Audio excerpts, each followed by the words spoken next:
for the party. And let me tell you, I've told the PDP in some locations that, gentlemen, be careful. Better men have founded parties that have gone into oblivion. Where's the party of Awolowo? Where's the party of Azikiwe? Where's PRP of Rimi? Political parties must be nurtured, they must be reinvented, they must be true. Join Okweyemi Akinyode and Said Fuad on Midweek Politics every Wednesday, 1 to 3 p.m. on Mainland 98.3 FM for thought-provoking conversations, voices from the top, engaging interviews, in-depth analysis on all matters around politics, policies, and governance. Midweek Politics on Mainland 98.3 FM, bringing the right perspectives to everything politics.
It's a beautiful Wednesday afternoon, and I want to gladly welcome you into the Mainland FM studios. It's Midweek Politics, and you're live on Mainland 98.3 FM. We get to do this every Wednesday from 1 to 3 p.m. It is a space for us to have conversation about politics to the very core of it. And I mean, we don't just discuss, political issues the regular way you get to pick it on your news outlets, meaning your radio, your newspaper, your TV, your social media spaces. We go beyond the surface. We dig it really deep. I would also try our best to, get the players, the people involved in the news, from bite, conversation. We get to, take you through all of those things so that you can form your opinion on such issues. Well, my name is Okweyemi Akinyode. It's been a very long Wednesday. I was just with a colleague before I came on. I said, everyone somehow, there's something with December generally. Your mind is already configured like, oh, it's the end of the year. So if you're the type that works within the organized, a private sector, you know that, okay, end of the year, you close down for Christmas, you close down for New Year, And I'm like, there's no rest for the wicked for those of us working in the radio station, except in very unusual places. It's just like a police station. There's no public holiday. We're always here. In the department you find yourself. If you find yourself in a department where you don't need to put your mouth very close to the microphone. And even when you're at home, you work. And your working day didn't fall on December 25th. last year, Christmas and New Year, Victor, was a Monday. Yeah. And so when I was leaving the house, my neighbor was asking me, where are you going to? And I'm like, they pay me salary. And she was like, what are you going to do at work? And I'm like, I don't understand. On your radio by 4 o'clock, you confirm if I'm going to work. When you render essential service, you just know that there are certain days. It comes with benefit too, True. On election day, true. you can walk around. See, but the truth of the matter is that you always want to feel good, because the season is all about feeling good. When you're missing that opportunity of feeling good, it's like it's stealing something away from you. Nothing is being stolen, because so long as the money they enter. In fact, last year the money entered on that same PPP day. So the feeling was different. And a big shout out to the management here. As long as you work that day, there's enough for you to eat and for you to drink. So We're looking forward to it, by the way. You're welcome. And I've sent the message out. I'm sure the right people are listening. That this year, it must not be different. It should jiggy. In fact, it should be double. It's a good time to be on radio, and I want to specially welcome you. Compliment of the season. Yes, today is the fourth day of December. And if you followed our programs, you would have started seeing all of our, Christmas greetings and shout outs, from your favorite radio voices. The ones you get to hear every day of the week, from politics to news to current affairs to entertainment to human angle stories. Everything is always an amazing time to be alive. So, once again, you're welcome. Hey, it's loaded on the show today. I don't get to do this alone. You've already heard Victor Achibong's voice. He's my co-host on the show. And there's also Side Forward in the house today to help us understand some of the issues that we're going to be talking about today. The Senate has set up an ad hoc committee to interface with the Attorney General of the Federation on the tax reforms bill. As instructed by Mr. President. Crazy, Victor. Yeah. I can't remember the last time we had a major, policy like this that attracted this much attention. I think it's because stakeholders are all asking the question, why the rush? That if you can take up to 10 years, before you pass into law the petroleum industrial bill, so why the rush on this particular one? Let's not forget that you're talking about tax, and this is going to bring about a lot of reform into the system. And at the end of the day, when you carry out some of these reforms and you don't do proper consultation as part of what they are complaining about, this is what you get. And I don't think the president did anything wrong in asking the Ministry of Justice as well as the National Assembly to look at this holistically, because all the gray areas that have been mentioned, all the concerned areas that have been talked about by the stakeholders, they need to put into consideration. It goes to show that truly, yes, the president is listening and he doesn't want to do anything in a hurry. Well, the senator representing Bayelsa West Senatorial District, the former governor of Bayelsa State, Senator Seraki Diskin, also joined this conversation. We'll have a sound bites on him in respect to the tax reforms bill. Maybe the introduction of the new Naira notes leading to the 2023 election. I know that also generated a lot of buzz like this. It has so much political undertones to it, Victor. And maybe the removal of subsidy, the official announcement on the removal of subsidy by President Bola Ahmed Tinubu on the 29th of May 2023 also raised a lot of political issues. But I cannot remember vividly the last time we had such a bill that has generated this much buzz. And it tells you two things. First off, that the Oloyede-led presidential committee had done a thorough job to have touched a lot of sleeping places in our laws, especially when it comes to taxes and VAT and government returns and accountability. Because these have generated a lot of reactions. The governor of Borno State, for instance, Professor Babagana Zulum, has talked about the fact that his state will not be able to pay minimum wage if the tax reform bill comes into play. From the get-go, Senator Alun Dume, from the same Borno State, had constantly kicked and spoke against the bill. The Iowa Consultative Forum had also talked about it. The 19 Northern Governors State Forum had also talked about Northern State Governors Forum had also talked about it. A lot of religious leaders, the traditional institutions in the North had kicked about it. They've literally made it a case of the South versus the North. To the point that there have also been talks that, hey, this bill would have political consequences in 2027 for the president. To the point that even the spokesperson of the Iowa Consultative Forum are now suspended and come out to say that the North will endorse a Northern candidate in 2027. And the ACF had come to deny that statement, by the way. But so there's been a lot of buzz around it. People are talking about it. The Joint Committee had invited both the chairman of Federal Inland Revenue Service, Mr. Zacchaeus. They've also brought in the chairman of the Presidential Reforms Committee as well, Mr. Oloyede, to the floor of the House to come and defend their findings and their recommendations. So, but if you also look at it, Victor, I'm sure maybe when we're done with this conversation today, our listeners would understand that the bill itself is not just about one thing. It's not just about tax. there are like 4 factors in it. But perhaps for agenda, intentions, however way you look at it, the people against it are focused on one part of the bill. The people in support are also focused on another part of the bill. And it's generating a lot of buzz. By the way, it has passed the second reading on the floor of the Senate. What I mean? What does that tell you? But you see, okay, he's almost going and remaining one gone. You know, to be fair with the stakeholders who are seriously complaining and for those who are in support of this bill, I think it's right that the only thing that just needs to be done right now is, interestingly, they've had a town hall meeting and they've talked about it again. So the only thing that is needed to be done right now is everybody needs to sit down together now and look at this bill holistically. I also had the opportunity of listening to the former Speaker of the House of Representatives, the person of Yakubu Dogara, you know, where he chided lawmakers representing Borno South Senatorial District, Senator Ali Ndume. In fact, he was asking them a question: where were you if you're saying? I'm surprised, by the way, for a Dogara that obviously isn't a fan and a supporter of Mr. President.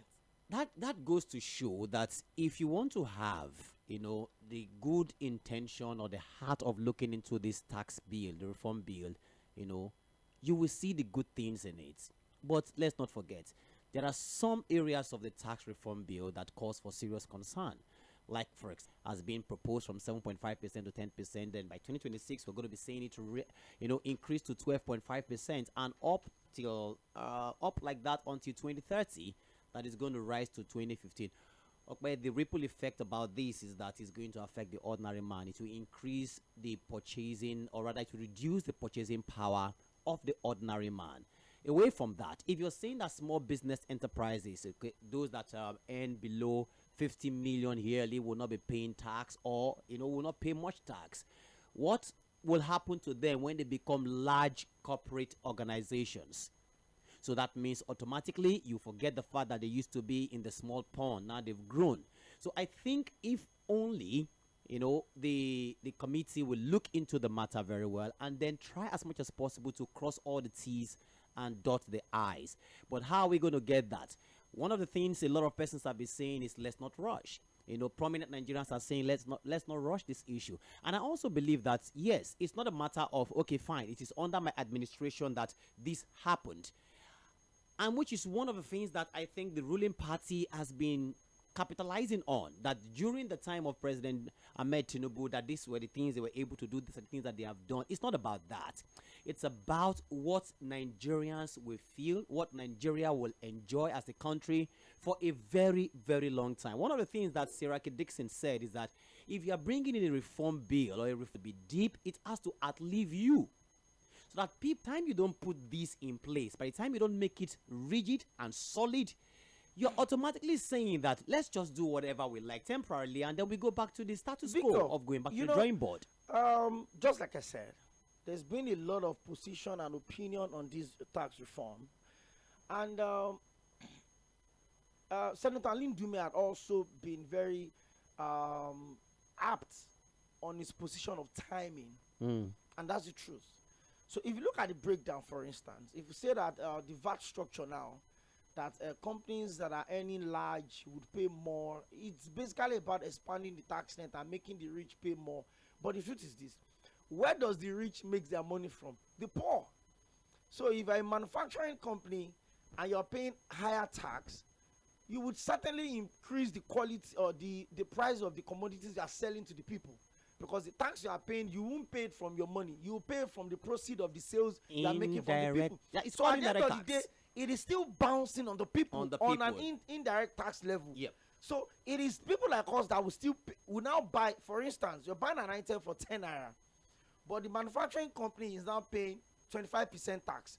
They will spill the tax on whatever you are buying. So you are probably going to be buying that thing for 15 naira. So the question is this: a lot of people say they don't have problem with the timing.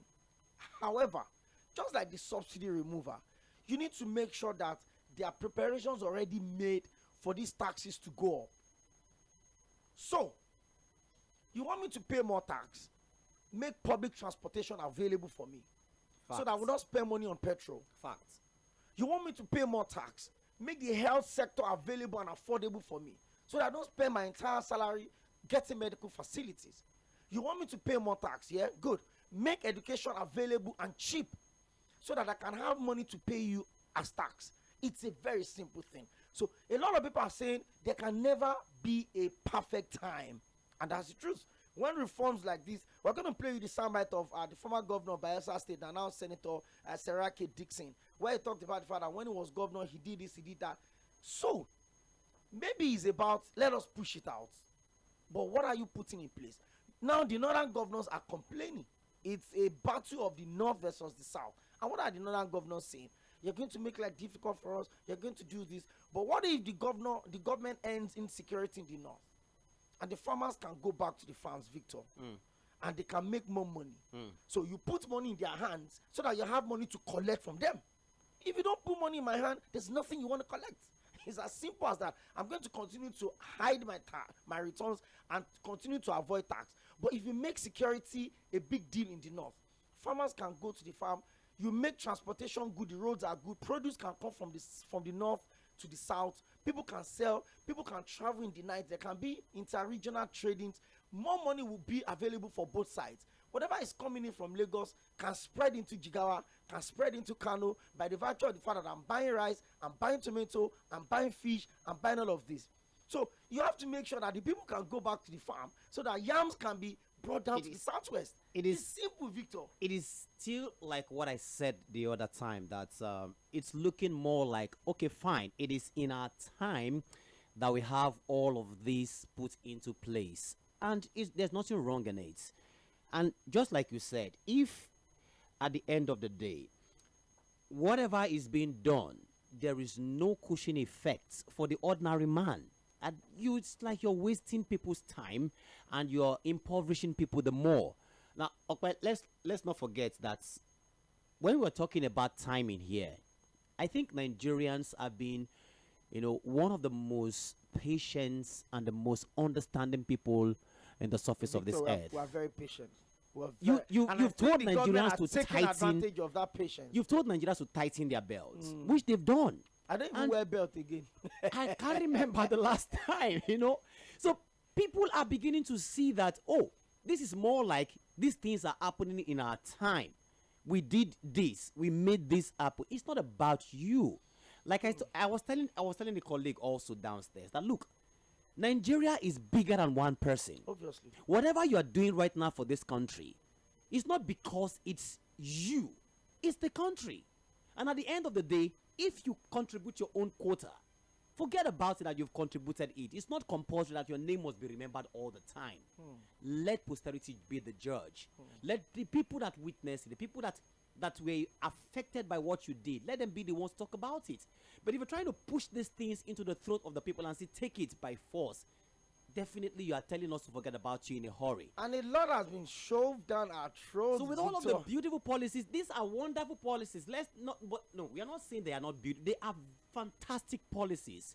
But due diligence need to be done, because if it is not properly planned, at the end of the day, we're going to go back to this to the status quo of let's go to the drawing board. And I want to believe that with everything that is being said, Mr. President understands the body language of Nigerians. He understands the tones of Nigerians. He understands this is not about oppositions right now of spending money and they will not see or get anything refined. We were here last week Wednesday.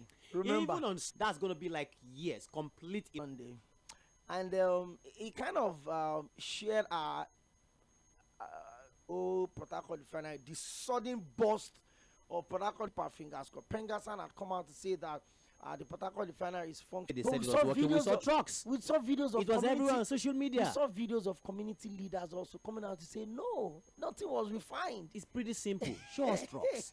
Keep showing us the trucks the way you've been showing us trucks. Keep showing us trucks. I think very typical of how policies are accepted in Nigeria. I was still saying it recently. I said when the new Naira note was introduced in 2022, it was supposed to be a beautiful thing, that you have old notes phasing out and you have new notes coming into the system. You want to hold your means, you want to celebrate a new note. It's supposed to be something that Nigerians are happy about. But we politicized it to the point that The now president, when he was the then candidate of the APC prior to the election, said that, hey, that the policy is against his election. And so they politicize everything. Now, tax reforms, bills coming up are normal thing everywhere in the world, Victor. People debate it. People talk about it. But there's a breakdown in the level of trust between the government and the governed. And that's why we're having these issues, Victor. Yes, it's simple. There is massive trust If you want me to pay tax, I pay tax, right? Even though I always tell myself that what exactly do I benefit from the government? But I pay tax. Everyone in this office pays tax. But I won't have any reason to complain if you are increasing my tax, if I'm seeing what you are using my taxes to do, right? I don't have to spend half of my salary on public transportation. I don't have to spend the remaining half to buy petrol for the entire month. I don't have to, take care of my health. I don't have to do some of these things because I can get up on the public transport and move from point A to point B with almost little or nothing. I don't have to buy petrol to power my generator, Victor, because there's constant electricity. There was a word back in school that's, I personally love using most times when I have the opportunity of talking. Social amenities, infrastructural facilities, social capitals, name them, okay? And these are pretty simple. Good roads, electricity, hospital, water, available water, and many more. Even recreational centers. Today, these things are looking like science rockets, and they are not science rockets. You go to developed countries, you go to Sinai Climb, you see all of these things available. No wonder we have somebody all the way from Senegal who will keep telling us and reminding us that ever since he went to Senegal, he has not experienced blackouts.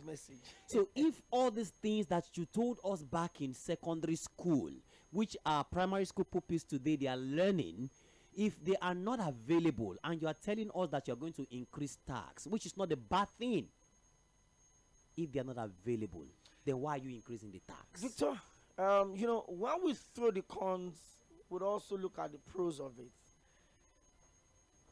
Yesterday, on the show, Barrister Adams Atta joined me, and we looked at a very disturbing Brilliant figure. Conversation. Thank you. And then we looked at the number of out-of-school children. As of today, as of June this year, we have 18.3 million out-of-school children. 15% of the entire global out-of-school children are in Nigeria. 15% are in Nigeria alone. 1 out of every 3 out-of-school child in the world is in Nigeria. Those numbers are disturbing.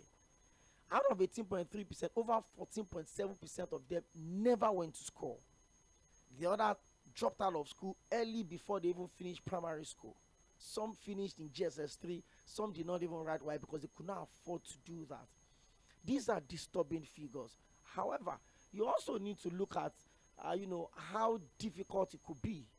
Because I keep asking, is it time for the governors to look inward and see how they can develop their countries, their states rather? Victor, Bayelsa State is having 92% dependent on federal allocation.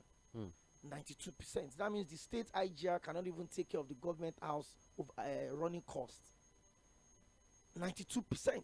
And Lagos has just 21.7% dependent on federation account. There are states in the north that has 79%, 81%, 77% dependent on federal allocation. So if it doesn't come from Abuja, nothing is working. No payment of salaries, no infrastructures, nothing is working. So it is time for the governors to sit back and say, you know what? Our statutory allocation is coming. But if you can, get in there and get more, take it back. We also have extra tokens to work with. I understand the reaction and the buzz around it, but Victor, I'm sure at some point people would have to sit back and try their best to also look at this bill from both sides. Well, it is clear that the president is not backing down. The governor of Oyo State, Governor Shemakinde, said that the Nigerian Governors Forum advised Mr. President to withdraw the bill on the floor of the House, and the president said no. Let it go through the normal legislative process. Let the people deliberate on it. Let them debate it. Yeah. If the yeas have it, it goes. If the nays have it, we'll come back and review. There's also been suggestions that you should go through more broad and deliberate consultation But the president seems to trust what Mr. Oloyede had done, and it seems he's moving on with it. But then he had also recommended that there should be meeting with the Attorney General of the Federation and see some gray areas that can be touched. Victor, let's take a listen to the former governor of Bayelsa State, Senator Seraki Dixon. He says something on this issue. Then from then, I wanted to say, maybe before you play, Fubara is back in the news. Oh, Fubara is definitely, he's always going to be back in the news. But before you play this soundbite, that statistics or the figure you gave as regards the conversation you had yesterday with your guests is quite worrisome. Disturbing. Having that large number of students, out of school children, or children not going to school, But when you juxtapose this with the figure coming from the National Bureau of Statistics as regards the level of unemployment in Nigeria, that employment has increased by 4.3%, which means that more people have got job in the second quarter of this year. Automatically, that should show or say that we shouldn't be having children out of school. The out of school children are not employable. They are not employable, but their parents are. So their parents should be able to pay school fees. Victor, Now you get where I'm have going. you taken your time to study the Alumajiri system? The question I was even trying to create out of the top of my head is, how did NBS came up with that figure, and we have parents who are unable to pay school fees for their children? We're not even talking about the Almajiris now. We're talking about people within the urban That have their area. children with them. A lot of parents complain that they cannot send their kids to school anymore. Okay, parents have got letters. It is not the beginning of a new session, but they've already got letters from schools that come second term there's going to be increment in school fees. And NBS is saying that the employment rate has increased. Victor, you are talking about a place where people pay to go to school. I'm talking about some northern states where education is free. They don't have interest for And school. people will still don't go to school. And let's not forget, We're talking about a community with a culture. Intelligent people come out from the northern part of the country. Victor, we're talking about a system where the culture kicks against Western education. So even when the education is free, right? The Child Right Act has been domesticated in 34 states already in this country. But what is the implementation of it? It's different for you to domesticate. It's just on law. paper. Are you enforcing? Are you pushing people to go to school? Are you holding the parent responsible if their kids don't go to school? If you pick up a child that is begging on the street of Duse, do you look for the parent and prosecute the parent for not allowing that child to go to school? Do you pick kids in the street of Jigawa and you look for their parent and you wonder, why did you have 11 children and you're not taking care of any one of them?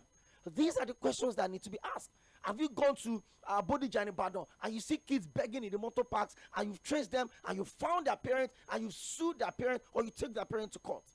Until we become very deliberate and intentional about fighting this issue, I don't care whatever sentiment of school of thought that comes with the fact that in a certain region the politicians use them in the numbers when election comes. If the government wants to eradicate anything, if the government are intentional about fixing the problem, Victor, I've seen when government had come together to fix issues. During the COVID, there was nationwide lockdown and there was absolute compliance. Even though some governors, for instance, Yaya Bello thinks that there's no COVID in Kogi and all of that. People were moving in Kogi, but people couldn't pass through Kogi into Southwest or, go up north. But governors had total compliance. Even whatever it is that people have about it, there are a lot of people in this country that never took the COVID jab. I took mine. Those one, second dose. Do you understand, Victor? So we have a system that is good at making policies but has no intention of implementing those policies. That is the problem we have in this country. So there are places where even if you make education free, the kids will still not go to school. Because it is a culture of, you don't have to go to school. There's a culture of education is not for the girl child. There's so many cultures that are damaging the psychology of those kids. Let's play We the have a soundbite. more bigger problem in our hands. We'll be Let's right listen to back. the soundbite.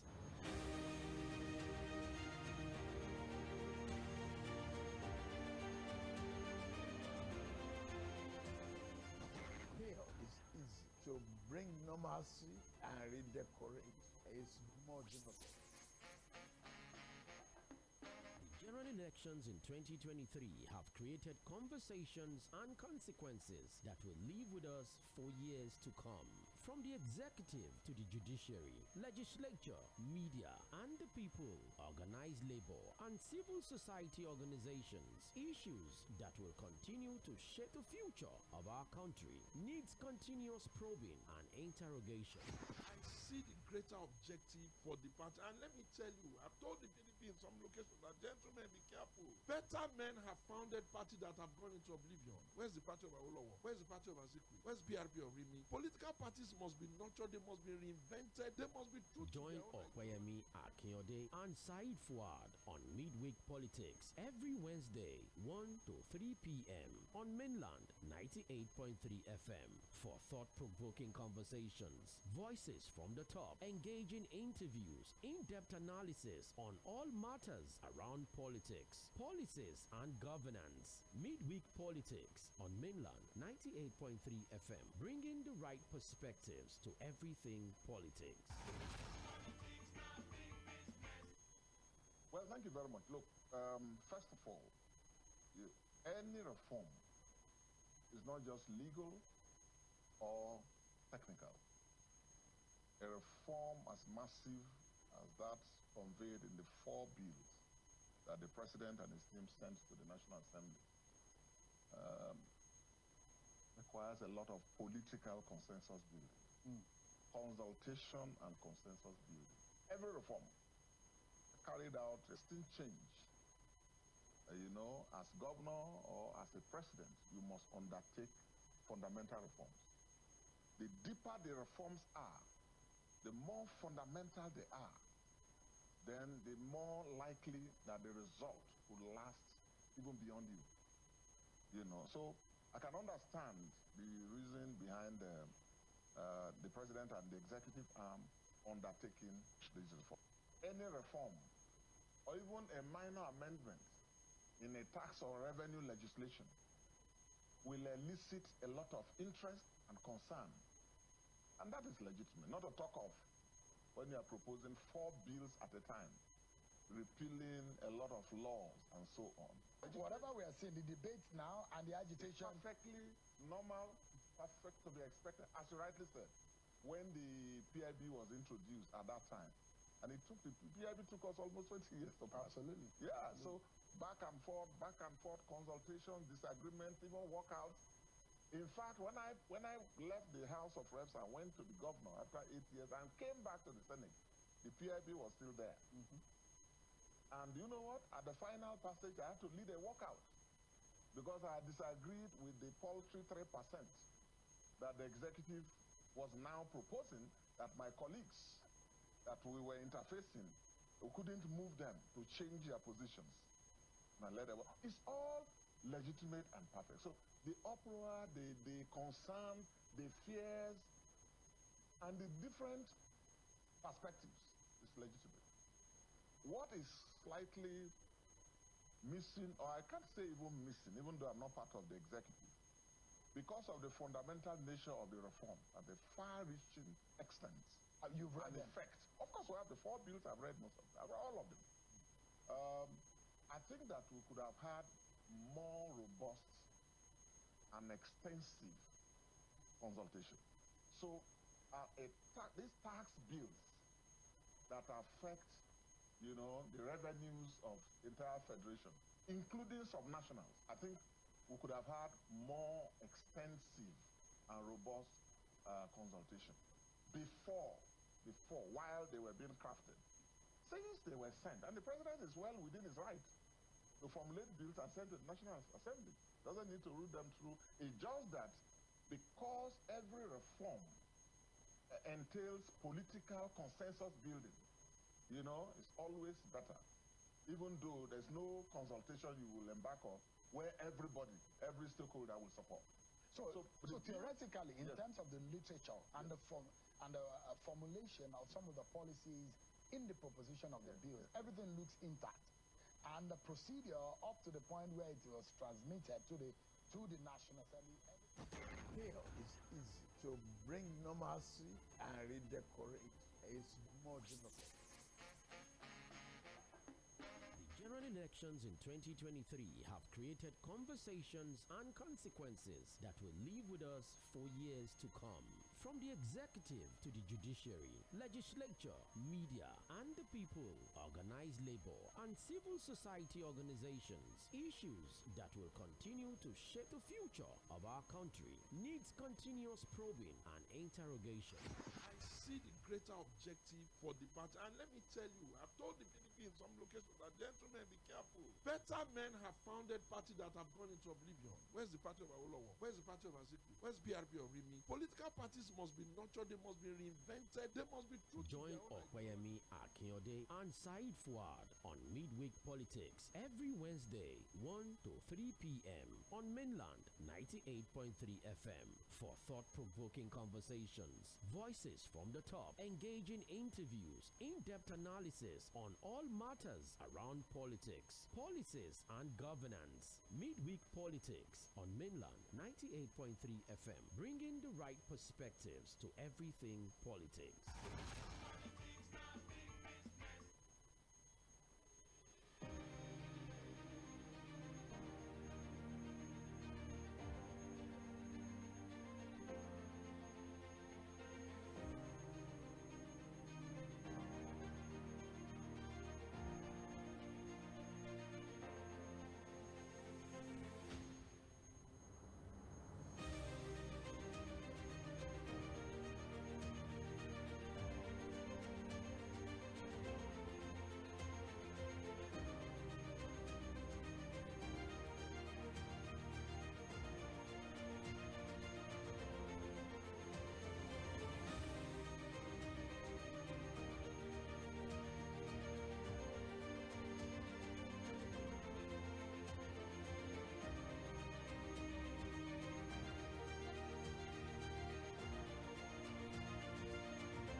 Okay. Thank you very much for joining us back on Mainland 98.3 FM, and this is Midweek Politics. We have to quickly play you that sound bite coming from the senator representing Bayelsa West Senatorial District and the former governor of Bayelsa State, Senator Seraki Dixon, talking about the need for the government to have a very thorough background check and make sure that everyone is consulted, extensive consultation, because it's a big policy. He also talked about the fact that it's a brilliant idea. He said the leader of the country is a field marshal when it comes to politics, so you understand the nitty-gritties of same, but he would advise the government to go back and make sure that every areas in that bill is sorted, so that very agreement to what Victor said. So it shouldn't be about during my tenure this was done. Whatever policy that does not help to improve the quality of life of the people you're presiding over is a failed politics. So it's a failed policy. It's not really about, oh, this is what is this is what is not. No, it is not about that. Okay, let's get back into the conversation. Victor, the last 24 hours have been very interesting. So you are picking stories from the official page. The commissioner of police, Ekiti State, is making a public statement. The presidential candidate of African Action Congress and the convener of the revolutionary movement, Omoyele, is also talking. A lot of people have been getting involved in this, and that's the arrest and the arraignment earlier today of lawyer and human rights activist Dele Famoroti. It's had, quite a lot of I don't know, maybe you lead us into the conversation, because I woke up this morning and then, I started digging and I started looking at, the issue of defamation, so the criminal defamation, the civil defamation. There's just been a whole lot, but Victor, let's track into this one real quick. Well, this is interesting times, like you said, and it's sometimes when you hear some of these things, you just wonder, alleged defamation, and the next thing you see is the police swinging into action. That's a question a lot of persons are trying to understand. And by the way, the breaking news is that the magistrate court in Ado-Ekiti has actually remanded the human rights lawyer Dele Famoroti for 6 days. So it's going to be in police custody till December 10 when they're going to look at this case. It was denied bail anyway, as it were. But when you look at it, it says that a prominent human rights lawyer was arrested by the Nigerian police force on Tuesday following a defamation complaint filed by, we've been hearing different versions of the story, okay? Tony Elumelu, the CEO of United Bank for Africa. Now, according to reports, Famoroti arrived as on 2 police command in Lagos with his legal team, where he was presented with the petition. The arrest is allegedly connected to a petition filed by Lumelu, who is also the chairman of the UBA Bank. And from what is worth noting, like you rightly said, Omoyele Shore, quickly went to his social media platform to announce it for everybody to know that Dele Famoroti, has been arrested from Lagos and whisked away to Ekiti. He wasn't the only one talking. Even Deji Adeyanju, another human rights activist, Kunle Edu, senior advocate of Nigeria, Inibe Fyong, also a lawyer. Most lawyers have been talking that they don't understand the angle of the Nigerian police when it comes to defamation. Now, whether it's I was looking at it constitutionally, and I was asking myself the question: there is no provisions being made that when you have issues or cases like this, you get to see the police come on board and take the laws or try to execute the law. It's a question of civil case, civil wrong. So the court is being invited. But we saw a situation whereby the police was actually there with no notification given to the state authority in Lagos State. Yes, this was the case that was being filed from Ekiti. And so much surrounding the story at distance right now. There are breaking stories on this one. And let me take one of such. And it says, an Ado-Ekiti Magistrate Court on Wednesday remanded the Lagos-based human rights lawyer Dele Famoroti over an alleged case of defamation against Are Afe Babalola SAN. That's the founder of Afe Babalola University. True. Famoroti was arrested at his chamber in Lagos on Tuesday by officers of the Ekiti State Police Command. Was arraigned for allegedly publishing a book titled Nigeria and its Criminal Justice System, where he alleged that Afe Babalola corrupted the judiciary and procured judgment to the Supreme Court, thereby exposing him to hatred, contempt, ridicule, and damage to his hard-earned career. The suspect Dele Famoroti pleaded not guilty to all of the 16-count charges. Police prosecutor Samson Oshun called for the remand of the suspect in prison custody pending further investigation and outcome of the maintenance of security in the country. And then Dele Akeredolu, the counsel to the defendant, opposed the remand call and pleaded with the courts to admit the defendant on bail on very liable terms and on self-recognized because the case at hand is bailable and the suspect is a known figure who is not constituting any threat. In his ruling, the presiding magistrate Abayomi Adeosun remanded the suspect in prison custody and adjourned hearing till 10th of December. Interesting times. It's a case of defamation established by the persecuting command, which is the police, Nigerian Police Command. So I don't know maybe the issue of jurisdiction. If the complaint was made, I feel like in Ekiti, and then it was made in Ado-Ekiti, and then the alleged defendant is based in Lagos. So I'm sure it's about jurisdiction. You cannot be prosecuting someone in Lagos in a court in Ekiti. So it probably has to be in Ekiti. That's where the jurisdiction of the matter. I'm sure maybe tomorrow early enough, maybe some part of the situation room, I'm going to get one or two lawyers to come pitch this. I reach out to Barrister Biodun Bakari and a couple of our lawyer friends to come help us and bridge this to that, because if you look at the penal code in Lagos, for instance, it seems it's different. Do you understand? From what you have in other places. From what we have in other places. So let's see how it goes. But the breaking news now is that Mr. Dele Farotimi has been remanded at the Ado-Ekiti Correctional Center till when the matter comes up on the 10th of December. Okay, I think this is the reason a lot of persons are having their reservation concerning community policing, regional policing, state policing, state policing, as it were, because some persons have argued that the moment we have this, subnationals are going to be like them. Already they are acting like demigods, but they have more powers, and you see a lot of police act under their beck and call because they don't have a choice. They are answerable to the governors of that state, and that's just how it is. If the governor of that particular state says this is what he wants, that is exactly how it's going to be. But we'll get to see how eventually all of this is going to pan out, because it still boils to the fact that we need to ask our subnationals to do the right things. It's nothing wrong, or there's nothing wrong when you ask them to do the right thing.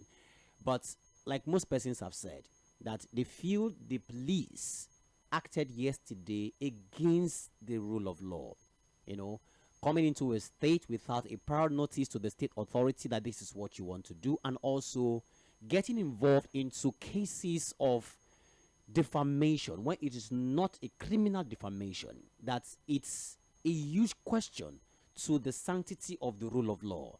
If you do not respect the rule of law, if you don't have regard for the rule of law, then what exactly are we practicing in this part of the world? Let's not forget, 2020, this was exactly the reason a lot of Nigerian youths went to the streets. I mean, the incident of the end bad governance, is still pretty much fresh in the minds of people. Not that we are trying to say that, hey, this is what is going to turn out to be eventually. However, this is what we are saying, that we shouldn't continue to gaslight a lot of persons, a lot of people with actions, especially coming from the Nigerian police. As much as they want to carry out their rights or they want to do their duties, do it constitutionally. Do it in such a way that people will not come to ask you, are you within the ambit of the law when you carry out your duties? Are you working in cognizance with what the Constitution states, what you are supposed to do within your jurisdiction? These are some of the things we are talking about.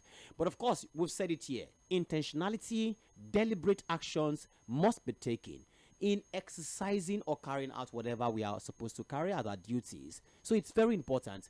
Well, like you said, we're looking forward to that conversation. Hopefully, we should be able to get a lawyer who is going to come on board and then be able to dissect and give us a thorough understanding as regards this issue.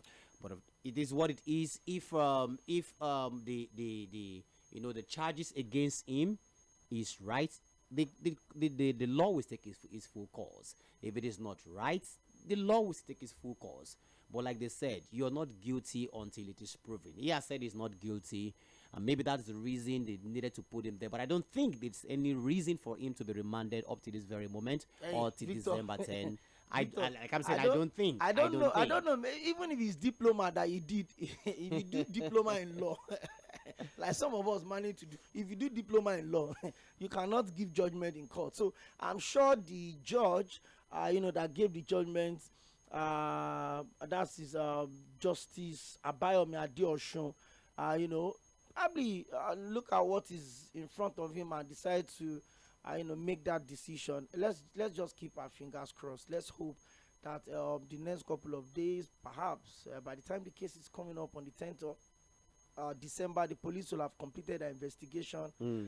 And let's just see where it goes to. Well, I actually made that statement because according to counsel to the defender, Dayo Akeredolu, he opposed to the remand call and pleaded with the courts to admit the defender to bail on very liberal terms and soft recognizance rather, because the case is bailable. You get so. If it is worth it, I think, like I said, I think it should have been, let the young man enjoy himself. My layman's understanding of the law and interpretation of the same, I think the issue of jurisdiction is probably going to be considered in this case. And this is not me preempting the judgment, but I mean, if the accused in quotes is based in Lagos, and then I don't know how workable it would be that each time the matter comes up in Ado, he would have to travel all the way from Lagos down to Ado. You understand what I'm trying to say? So, I mean, don't let us use the layman's interpretation for it. It's been remanded till the 10th of December. The matter is in court already. We'll just have to wait and follow whatever ruling the court gives. And that's exactly what would come on this space to talk to the people about. Well, Governor Fubara has been quiet for a few days, maybe weeks, months. He has started paying the new minimum wage. And the people of Rivers have constantly shown support. They've come out to openly, support him. In fact, a certain women's group came out last week to endorse his second term always ambition. hear groups. Groups will always come out. They came to endorse his second term ambition, Victor.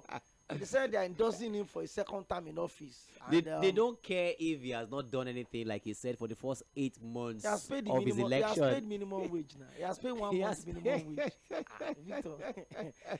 A year into the administration of the governor of Ekiti State, Abiodun Yebanji, former governors Adele Fayose, Kayode Fayemi, and all of them had already endorsed him for a second term, less than a year into his administration. So let's keep our fingers crossed. But hey, let's talk about Fubara, Victor. Yes. He's talking, and he says he's in control now. Lead us into that story. Well, the Rivers State Governor Siminalayi Fubara has vowed to implement the report of the State Commission of Inquiry on the destruction of local governments, secretariats, no matter who is involved.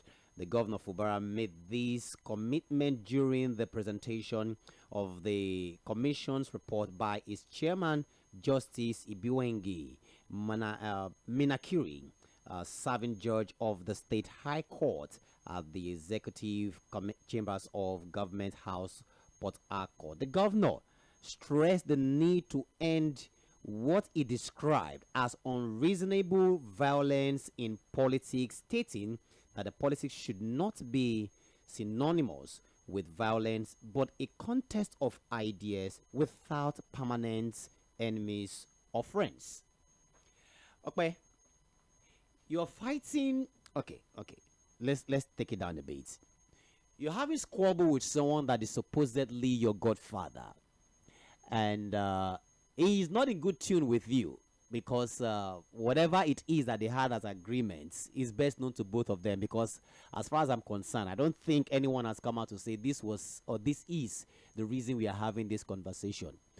But I think he's from his own angle here, trying to bring forth a good cause, unreasonable violence in Rivers State politics. But the big question is, how do you intend to stop this? He's the governor.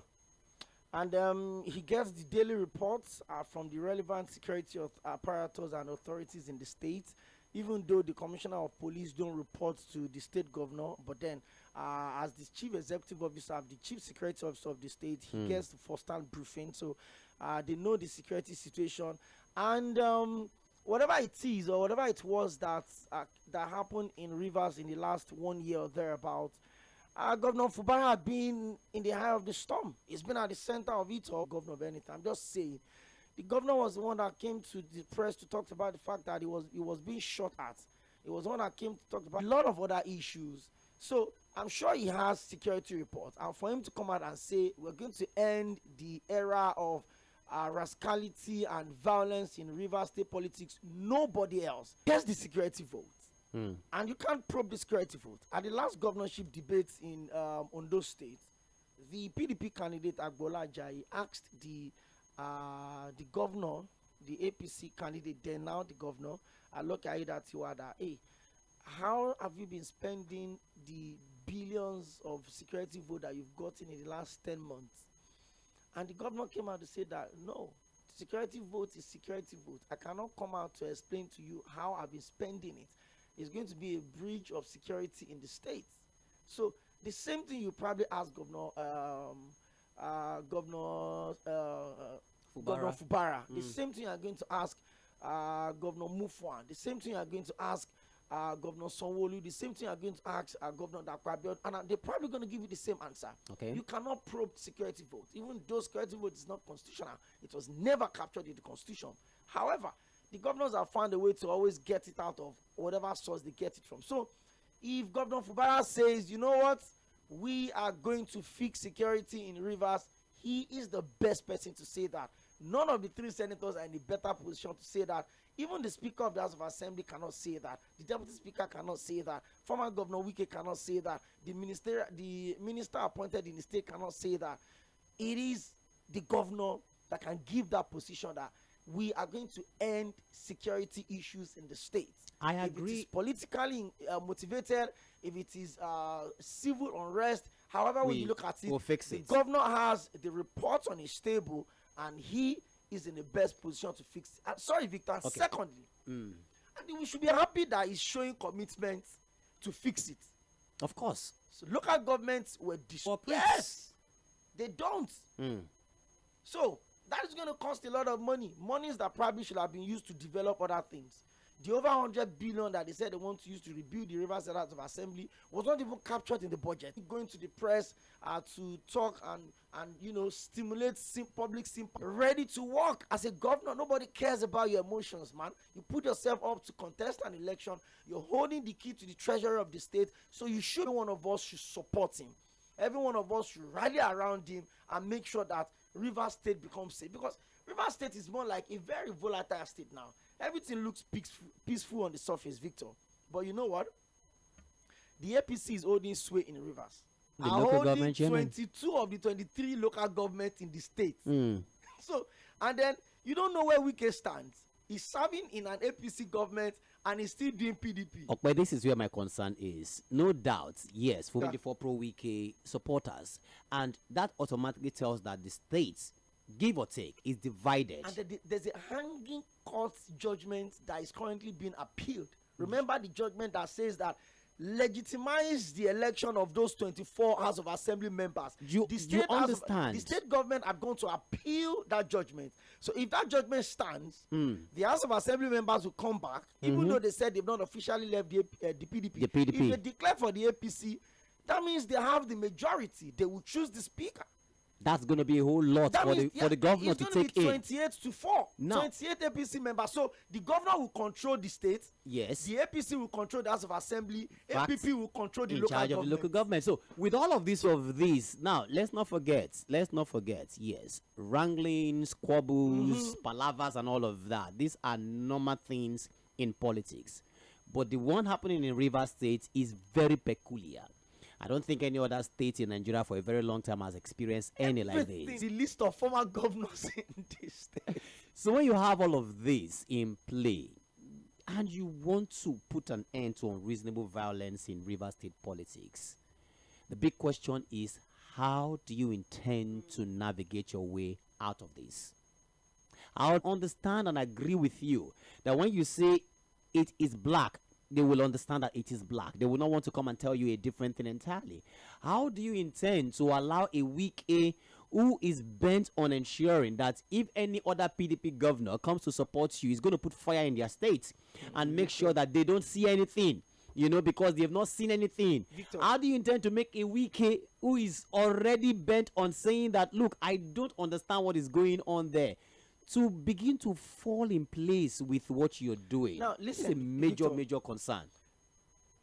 The Constitution don't recognize Wike as a player in Rivers politics. But we see what's going on in the states. The only way the Constitution recognizes Wike is based on the fact that he's holding on to a federal character agreement of one minister per state, right? So he's the minister from the state.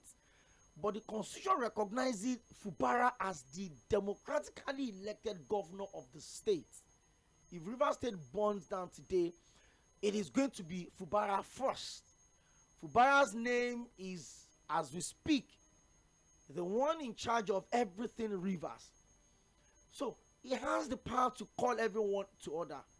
And whether we like it or not, the Fubara of August 2023, Victor, the Fubara of January 2024, the Fubara of maybe May 2024, it looks like the longer he stays on the job, in the game, the more he's gradually learning the mastery of politicking, right? So it seems there were times where I was always in the press, talking, oh, we don't know what we did to them, everything they wanted us to do. I remember we had Honorable Johnson, the Commissioner for Information in the state, and he told us, he joined me in the situation, and he said, hey, the fight for, so we know what is causing the hula baloo in the state. So it is the responsibility of the governor to say, you know what, I'm not going to allow you burn my state down. I'm not going to dares that Fubara is God for Rivers. If that state is not peaceful, Victor, it is not just going to affect Rivers or the guarded in terms of our petroleum and crude supplies, even to OPEC. True. So Rivers State is to the country. So the security of Rivers is not just a concern to Wike or a concern to Fubara or a concern to Emefiele or a concern, is a concern to every single Nigerian. So Fubara understand what's at stake. I understand your own worry. There are a lot of offshoots, problems left and right. You will need to harmonize those problems. But you also need to know that you don't exactly have to harmonize. Victor, you and I don't exactly have to be friends before we give a valid 2-hour show. We don't have to be friends. I don't have to be your friend in the office, but we can work together for 10 years and it's not affect our professional delivery. You know that, right? So I don't exactly have to align with you. As long as I'm doing my job constitutionally, as long as you are doing your job constitutionally, you are making laws, and I'm also executing those laws as a governor, the people are happy, the people are peaceful. We need opposition to check the SSCs in every state. However, when those opposition comes with violence, that is where the problem comes from. And do you also know that the governor has the right, he has the constitutional power to check anybody's SSCs in that state? Whether he's abused or he's overused, it's a different ballgame. But the governor of every state, Victor, I always say it, that apart from the federating power that the president has, do you know the power a governor has, Victor? Do you know? Even, to the point of land, they tell you that governor's consent, if you don't have it, your land is not valid yet. Because the land belongs to the state, that means the governor has absolute control of the land. And that's just like the basic of it. The governor can grant some of the powers that the governor has. So sometimes I think we just underlook and say, governor. No matter how powerful you are as a minister, you're more powerful rather than the governor. The governor is the president, certain streamlined ministry, but the governor is representing both the scene and your. So you cannot say because your state is Jigada, come and stabilize your state. No.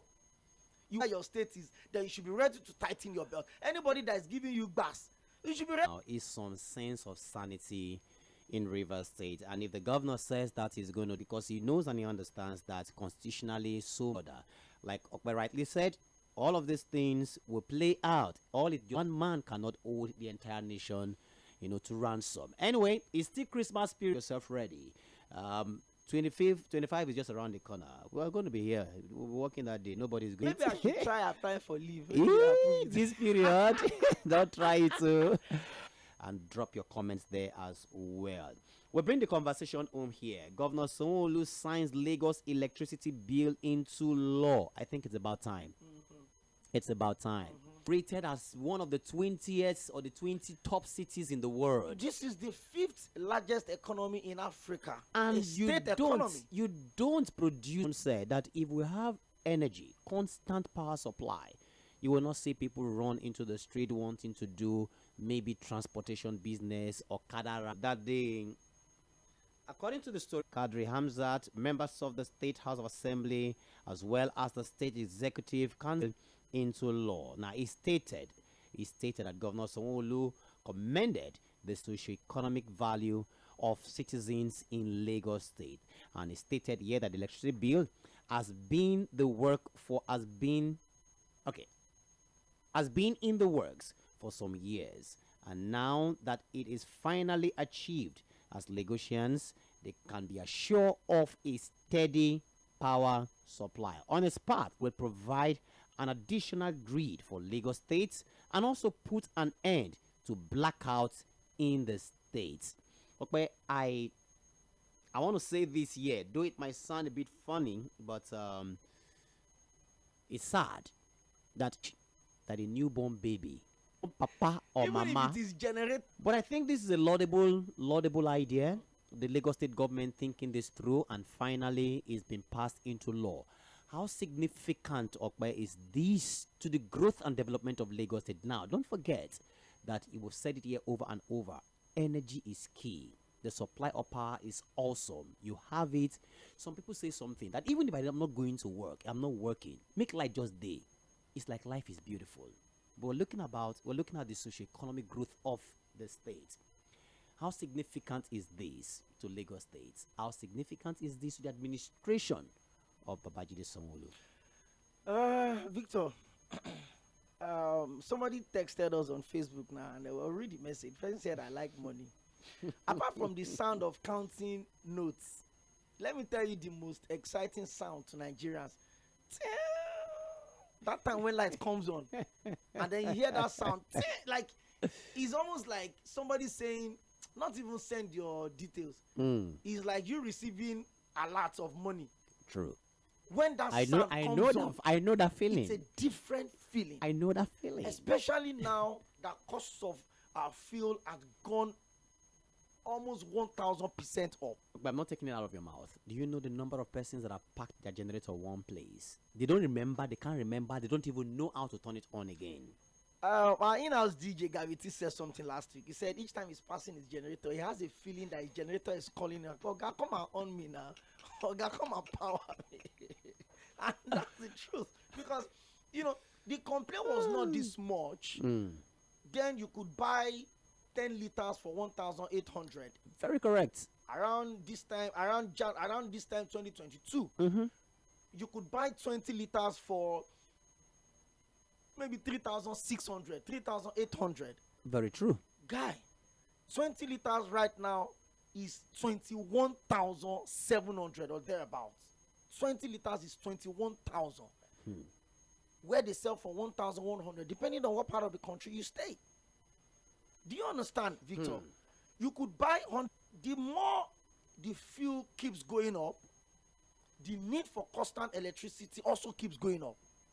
So you look at someone that sells bread at Antonio on that bridge, and by 7 o'clock, everywhere is dark.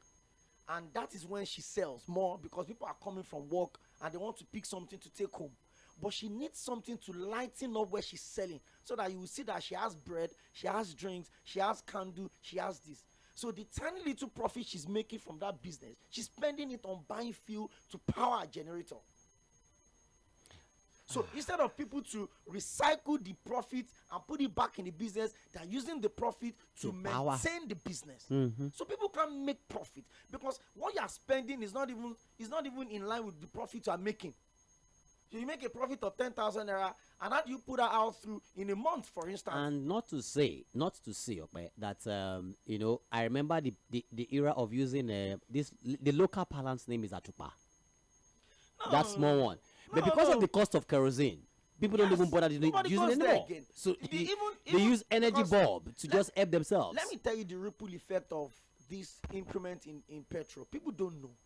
Everything goes up. The rechargeable lamps that comes with fan that was being sold for 7,000 before is almost 30,000 naira now. No, but it's 80,000 naira. Victor, solar panels, right? That people were buying for maybe 300,000 is over 1 million naira now. It's a luxury now. Because they know that people are looking for alternative means of providing electricity. Even those little battery solar powered rechargeable lamp for afternoon.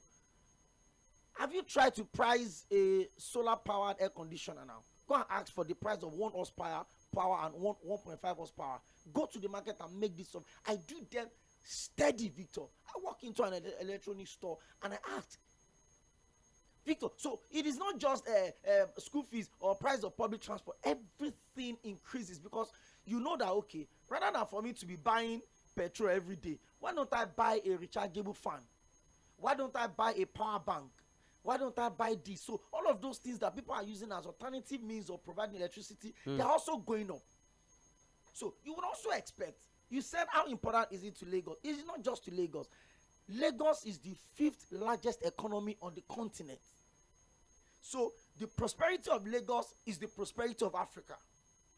The prosperity of Lagos is the prosperity of the entire nation Nigeria. The prosperity of Lagos is the prosperity of the entire world. Because whether you like it or not, no matter how badly painted this country is, if investors are thinking of coming into this country, Lagos is a #1 destination for them. Go and look at the foreign direct investment of Lagos between June 2023 and June 2024. Go and check it. Millions of dollars. So Lagos working is Nigeria working. So a lot of credit needs to go to Governor Babajide Sanwo-Olu for pulling this through. The implementation of it cannot be a problem. I've seen policies in Lagos that have struggled to work in other part of the country, but and it's have working worked in in Lagos here. Because there are structures that can be better, that can perform better, but there are structures that can implement some of these things. So you look at the population explosion coming